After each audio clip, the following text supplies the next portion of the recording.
પ્રજાના આગેવાનોની વાત છે એ પણ સાંભળ્યા વગર નિર્ણય કર્યો છે એ વ્યાજબી નથી। બનાસકાંઠા જિલ્લાની અંદર અમુક તાલુકા છોડતા સમગ્ર બનાસકાંઠામાં મહાભારત જેવો મંડન થઈ ચૂક્યા છે। ઘોર અન્યાય કર્યો છે। ધાનેરા તાલુકાના આગેવાનો પ્રજાજનો કે કોઈને પૂછવામાં આવ્યું નથી। કે લોકશાહીની અંદર આ કોઈ લોકશાહી જેવું છે જ નહીં।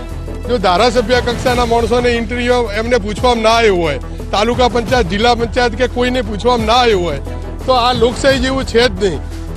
બનાસકાંઠાના બે ભાગલા પડ્યા બાદ વિભાજનનો વિરોધ શમવાનું નામ નથી લઈ રહ્યો। બીજી તરફ સોશિયલ મીડિયા પર વિભાજનને લઈ વાયરલ થઈ રહ્યા છે વિડીયો। ભાઈ ચો એડ્યા? અરે ભાઈ થરાદ જઉં છું। થરાદ યાર કેમ થરાદ? થરાદ બનાસકાંઠામાંથી થરાદ કરાવવું પડશે ને યાર, એટલા માટે હું હેડું હોય યાર। તો મને લેતા જાઓ। અરે માર તો બસ ભરાઈ ગઈ। તમે અરે ઉભા રહો હેડવા તો મારે મોટો થાય, હું ઉભો નહીં મન જવા દો।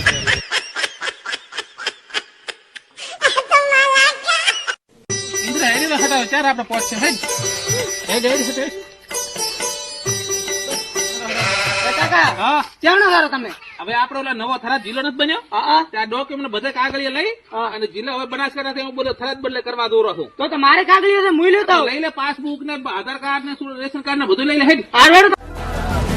એક તરફ વાવ થરાદ જિલ્લો બનતા સોશિયલ મીડિયા પર રમૂજી વિડીયો વાયરલ થઈ રહ્યા છે ને બીજી તરફ આ વિભાજનને લઈ રસ્તા પર ઉતરી રહ્યા છે લોકો। બનાસકાંઠા જિલ્લાના વિભાજન બાદ 3 તાલુકામાં વિરોધ વધુ ને વધુ ઉગ્ર બની રહ્યો છે। બનાસકાંઠા જિલ્લાનું વિભાજન કરીને થરાદ વાવને નવો જિલ્લો બનાવાયો છે, જેમાં થરાદ જિલ્લાનું મુખ્ય મથક રહેશે તેવી જાહેરાત બાદ બનાસકાંઠા જિલ્લાના વિભાજનને લઈ કાંકરેજ, દિયોદર, ધાનેરામાં વિરોધનો સૂર ઉઠ્યો છે। કાંકરેજ અને ધાનેરા તાલુકાના આગેવાનો અને લોકોની માંગ છે કે તેમને બનાસકાંઠામાં જ રાખવામાં આવે, જ્યારે દિયોદરના લોકોની માંગ છે કે વાવ થરાદના બદલે દિયોદરને જિલ્લો જાહેર કરવામાં આવે। ધાનેરામાં હજારો લોકો વિભાજનનો વિરોધ કરવા માટે રસ્તા પર ઉતર્યા। આ લોકોની એ જ માંગ છે કે ધાનેરાને બનાસકાંઠામાં જ રાખવામાં આવે। ધાનેરામાં બંધના એલાન સાથે હાથમાં બેનર લઈ વિશાળ જનરેલી યોજાઈ। ધાનેરા પ્રાંત અધિકારીને આવેદનપત્ર પાઠવીને ધાનેરાને બનાસકાંઠામાં જ રાખવા માંગણી કરવામાં આવી। લડેંગે જીતેંગેના સૂત્રોચ્ચાર પણ થયા। ધાનેરા માંગે બનાસકાંઠાની માંગ સાથે અત્યારે સીધા જે દ્રશ્યો બતાવી સામે કે લડેંગે જીતેંગે મોટી સંખ્યામાં ધાનેરાના ધારાસભ્ય માવજીભાઈ દેસાઈની આગેવાની હેઠળ કોંગ્રેસ અને ભાજપના જે લોકો સહિત ગામના વેપારીઓ જોડાયા છે અને મોટી સંખ્યામાં હાથમાં બેનર લઈને નીકળ્યા છે। અમારે થરાદમાં નથી જવું, અમારે બનાસકાંઠામાં જવું છે તેવી માંગ અત્યારે થઈ રહી છે। થરાદ તાલુકાનું શૈક્ષણિક જોડાણ બનાસકાંઠામાં છે તેવી માંગ સાથે આ મોટી સંખ્યામાં ગામના લોકો જોડાયા છે। નવા વર્ષના પહેલા દિવસે બનાસકાંઠાના વિભાજનની જાહેરાત થઈ અને તે દિવસથી અત્યાર સુધી વિરોધનો સૂર ઉઠી રહ્યો છે। આખરે સ્થાનિકોની શું માંગ છે? ધાનેરાને બનાસકાંઠામાં જ રાખવા માંગ છે। ધાનેરા તાલુકાને બનાસકાંઠામાં જ રાખવામાં આવે। ધાનેરાના બાપલા કિંમતના લોકોને હાલાકીની રાવ। કાંકરેજ તાલુકાને બનાસકાંઠામાં રાખવાની માંગ। કાંકરેજને બનાસકાંઠા અથવા પાટણમાં જોડાવાની માંગ।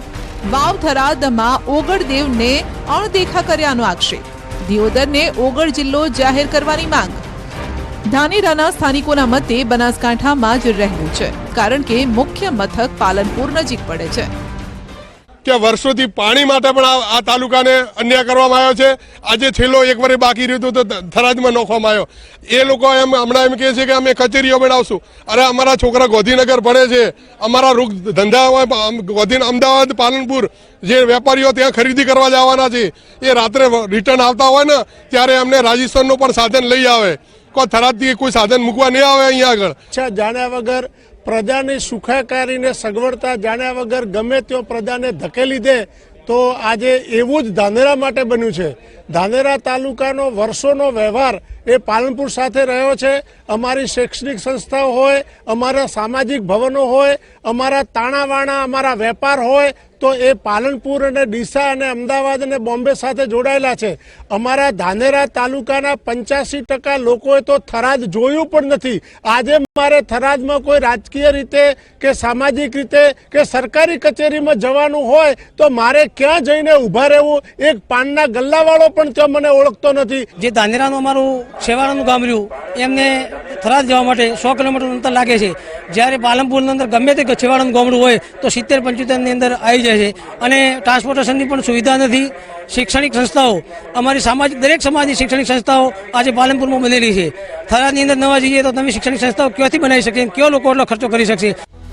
તો ધાનેરામાં હિત રક્ષક સમિતિ દ્વારા ધાનેરા બંધનું એલાન આપવામાં આવ્યું, જેને લઈને આજે વહેલી સવારથી ધાનેરાના બજારો સદંતર બંધ રહ્યા. ધાનેરાના વેપારીઓએ ધાનેરા બંધના એલાનને સમર્થન આપ્યું. સાથે જ વેપારીઓ પોતાના ધંધા રોજગાર બંધ રાખી ધાનેરાના આગેવાનો સાથે ધાનેરાના રસ્તા પર ઉતર્યા.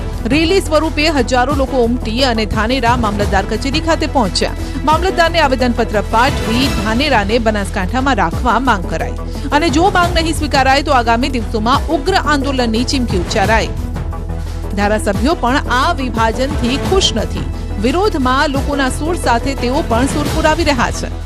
ધાનેરા બનાસકાંઠા સાથે જોડાયેલો, તાણાવાણા સાથે જોડાયેલો છે અને સહકારી સંસ્થાઓ પણ જ્યારે મોટી મોટી પાલનપુરની અંદર બનાસ બેંક હોય, ડેરી હોય કે જિલ્લા સંઘો હોય એ તમામ સાથે જોડાયેલું છે. સાથે સાથે શિક્ષણ માટેના જે ભવનો છે, જે સંસ્થાઓ છે એ પણ ધાનેરા અને પાલનપુર સાથે દરેક સમાજના લોકો જોડાયેલા છે.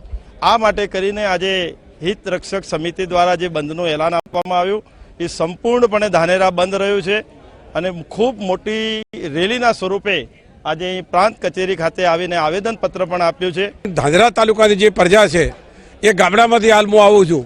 કોઈ પણ માણસને પૂછવામાં આવે તો એ ગામડામાં બેઠેલો માણસ અત્યારે મને હાથથી પકડીને કહે કે જોજો તમે બધા આપણને થરાદમાં ન મૂકી દે, આપણે પાલનપુરમાં રહેવું છે. આમ સામાન્ય માણસનો એક પણ માણસનો એવો અવાજ નથી કે જ્યાં એમને થરાદ જવું છે. તો એ પ્રજાનો એક રીતની વિચારસરણી છે. સાથે સાથે ધંધાથી, વેપારથી, શૈક્ષણિક સંસ્થાઓથી, સામાજિક વેપારથી જે કંઈ અહીંયા ધાનેરાનો વ્યવહાર છે એ ડીસા પાલનપુરને આ રૂટ ઉપર છે. માટે હા, આવેદનપત્ર અત્યારે મને ધાનેરાની પ્રજા તરફથી મળ્યું છે. MLA સાહેબ પણ અહીંયા આવેલા છે. મેં આવેદન સ્વીકાર્યું છે. આજે જ અમે કલેક્ટર સાહેબ મારફત સરકારમાં મોકલાવી આપીશું. ધાનેરાના પ્રજાજનોએ જે આવેદનપત્ર આપ્યું છે મેં સ્વીકાર્યું છે. બનાસકાંઠા જિલ્લા વિભાજનને લઈ મહંત બળદેવનાથ બાપુ મેદાને આવ્યા. દિયોદરને જિલ્લો બનાવવાની માંગ સાથે જાગીર મઠના મહંત બળદેવનાથ બાપુનું નિવેદન સામે આવ્યું. મહંતની માંગણી છે કે ઓગળજી મહારાજના નામથી દિયોદરને વડુ મથક બનાવી ઓગળ જિલ્લો જાહેર કરાય. તો દિયોદરને જિલ્લો બનાવવાની લોકોની માંગણી સરકાર સુધી પહોંચાડવાની ધારાસભ્ય કેશાજી ચૌહાણે ખાતરી આપી. જો કે ઓગળ જિલ્લો બનાવવાને લઈ મહાપંચાયતમાં કેશાજી ચૌહાણ જશે કે નહીં તેને લઈને મૌન સેવ્યું. ઓગળ જિલ્લો બનવો જોઈએ એમાં તો હું પણ એક બહુ ખુશી માનું છું કે ખરેખર ઓગળજી મહારાજ આ પ્રગણામાં અને આ બાજુના એક મોટા ઈષ્ટદેવ છે. એના માટે બધાને એક લાગણી છે કે ઓગળ જિલ્લો બને તો ઓગળજી મહારાજનું નામ ખૂબ પ્રસિદ્ધ તો છે જ, પણ આના કરતાં પણ ખૂબ વિશિષ્ટ થાય. એટલે લોકોને ઓગળજી માટે ખૂબ લાગણી અને ભાવના છે અને લાગણી ને માગણી બે છે. એટલે સરકાર શ્રી જો આટલું કાલે કરે વિચારે તો ખૂબ સારું છે. જ્યારે આ વિષયની વાત હતી ત્યારે મેં રાજ્ય સરકાર સુધી એ વિસ્તારની જનતાની જે માગ હતી પહોંચાડી દીધી છે અને ફરી પણ સરકારનું મેં ધ્યાન દોર્યું છે અને સરકાર એ અંગે લોકોની લાગણીની વાચા આપે એવી વિનંતી કરી. કાલ મહાસભા છે, આપ મહાસભામાં જશો ખરા સાહેબ? સાહેબ આવતીકાલે મહાસભા છે. બનાસકાંઠા જિલ્લો હોવો જોઈએ કે ઓગળ જિલ્લો હોવો જોઈએ કે થરાદ હોવો જોઈએ? રાજ્ય સરકારે જ્યારથી બનાસકાંઠા જિલ્લાના વિભાજનનો નિર્ણય કર્યો છે ત્યારથી ક્યાંક સમર્થન, ક્યાંક નિર્ણયનો વિરોધ થઈ રહ્યો છે. બનાસકાંઠામાં 6 તાલુકા, વાવ, થરાદમાં 8 તાલુકાનો સમાવેશ થયો છે, જેમાંથી કાંકરેજ તાલુકાનો વાવ, થરાદમાં સમાવેશ કરાતા વિરોધનો વંટોળ ફૂંકાયો. કાંકરેજ તાલુકાને બનાસકાંઠા જિલ્લામાં સમાવેશ કરવા માટે માંગ ઉઠી છે, જેને લઈ વેપારીઓએ થરા બંધનું એલાન પણ આપ્યું. થરાના વેપારી તેમજ સ્થાનિકોએ જ્યાં સુધી માંગ નહીં સ્વીકારાય ત્યાં સુધી વિરોધ યથાવત રાખવાનો સૂર ઉચ્ચાર્યો છે. બહુચર માતાના મંદિરે બેઠક યોજી તમામ લોકોએ સમર્થન આપવાની તૈયારી પણ દર્શાવી. કાંકરેજના ધારાસભ્યએ જણાવ્યું કે આ મામલે સીએમ ભૂપેન્દ્ર પટેલને રજૂઆત કરાશે. આ વિભાજનના વિરોધમાં ભાજપના નેતાઓ પણ જોડાયા. બનાસકાંઠાના વિભાજન મામલે પાટણના સાંસદ ભરતસિંહ ડાભીએ સીએમને પત્ર લખ્યો. ભરતસિંહ ડાભીએ કાંકરેજને બનાસકાંઠામાં રાખવા માંગ કરી છે. હવે રાજકીય નેતાઓમાં પણ એક સૂર જોવા મળી રહ્યા છે. આ તરફ બનાસકાંઠા જિલ્લાના વિભાજન બાદ સ્થાનિક લોકોએ રમૂજી વિડીયો પણ વાયરલ કર્યા. જિલ્લાના 2 ભાગ થતા લોકો રમૂજ કરી રહ્યા છે. પોટલા બાંધી લોકો થરાદ જતા હોય તેવો વિડીયો બનાવીને વાયરલ કરી રહ્યા છે. આ મુદ્દે ગીત કોમેડી વિડીયો વાયરલ થઈ રહ્યા છે. સોશિયલ મીડિયામાં લોકો વિડીયો શેર પણ કરી રહ્યા છે.